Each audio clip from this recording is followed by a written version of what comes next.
Finally ரொம்ப சூப்பரான யாருமே எதிர்பார்க்காத அப்டேட் மீசை முறுக்கு 2. ஆல்ரெடி வந்து மீசை முறுக்கு 2வது பாகம் வெளியாகும், அதுக்கான ஒர்க் வந்து போய்கொண்டு இருக்கு. ஸோ மீசை முறுக்கு 2வது பாகம் முதல் பாகம் மாதிரி இருக்காது, கம்ப்ளீட்டாக டிஃப்ரெண்ட்டாக இருக்கும் அப்படின்னு சொல்லி படத்தோட இயக்குனர் ஆல்ரெடி வந்து சொல்லியிருந்தாங்க. இப்போ தமிழா இப்போ வந்து மீசை முறுக்கு 2வது பாகத்தோட அஃபிஷியலான டீசர் வந்து ரிலீஸ் ஆகியிருக்கு. டீசர் அப்படின்னு சொல்கிறத விட வந்து இன்ட்ரோ வீடியோ வந்து ரிலீஸ் ஆகியிருக்கு. இந்த வீடியோவை பார்க்கும்போது நமக்கு வந்து நிறைய திரைப்படங்கள் வந்து மைண்டுக்கு வந்து வருகிறது. முக்கியமாக அந்த இசை திரைப்படம் மைண்டுக்கு வந்து வருகிறது.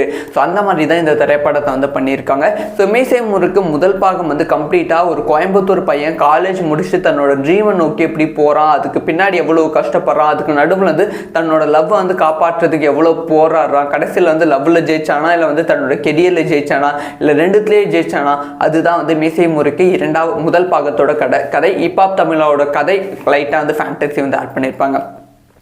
2வது பாகம் அப்படி இருக்குமான்னு கேட்டால் 2வது பாகம் அந்த மாதிரி இல்லை. படத்தோட டீசரை பார்க்கும்போது எப்படி தெரிகிறது அப்படின்னு பார்த்தீங்கன்னா, ஆல்ரெடி வந்து சினிமாவில் வந்து வளர்ந்து உச்சத்தில் இருக்க ஒரு மியூசிக் டைரக்டர், அதாவது வந்து ரொம்ப இசை போட்டுட்டு தமிழ் சினிமாவில் வந்து உச்சத்தில் இருக்க மியூசிக் டைரக்டர், அதுக்கு ஆப்போசிட்டாக கம்ப்ளீட்டாக வந்து கானா ஹிப்ஹாப் தமிழா கொச்சம் முச்சான்னு கத்திக்கிட்டு வர ஒரு மியூசிக் டைரக்டர், அதுதான் வந்து ஹிப்ஹாப் தமிழா. ஸோ அவரோட பாட்டு, அதாவது ஹிப்ஹாப் தமிழாவோட பாட்டு கொஞ்சமாக இன்க்ரீஸ் ஆகுது.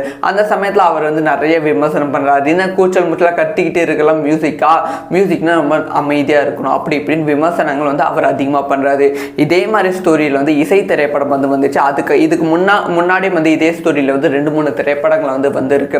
ஸோ அதே ஸ்டோரியை பேஸ் பண்ணி தான் வந்து ஹிப்ஹாப் தமிழை இந்த டைம் வந்து எடுத்திருக்காங்க.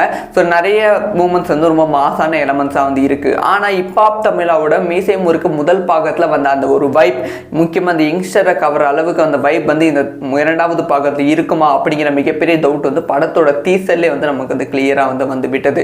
இந்த டீசரை பார்க்கும்போது ஸ்டார் திரைப்படத்தோட அந்த ஒரு தீம் வந்து நமக்கு வந்து தெரிகிறது. ஆனால் பார்க்கலாம் படம் வந்து எப்படி இருக்குன்னு. ஒரு மோட்டிவேஷனல் ஃபிலிமாக வந்து இருக்கா இல்லை டாக்குமெண்ட்ரி மாதிரி ரொம்ப ஃபேண்டஸியாக எடுத்து போயிருக்காங்களே, இது ஒரு விண்டேஜ் பொசிஷனில் இருக்க திரைப்படம் மாதிரியும் இருக்குது. ஸோ இந்த ஒரு விஷயத்தை பற்றி உங்களோட ஒப்பீனியனை கமெண்ட்டில் அனுப்பி பண்ணுங்கள். இந்த மாதிரி எல்லா விஷயம் தெரிஞ்சுக்கணும், சப்ஸ்கிரைப் பண்ணி சப்போர்ட் பண்ணுங்கள்.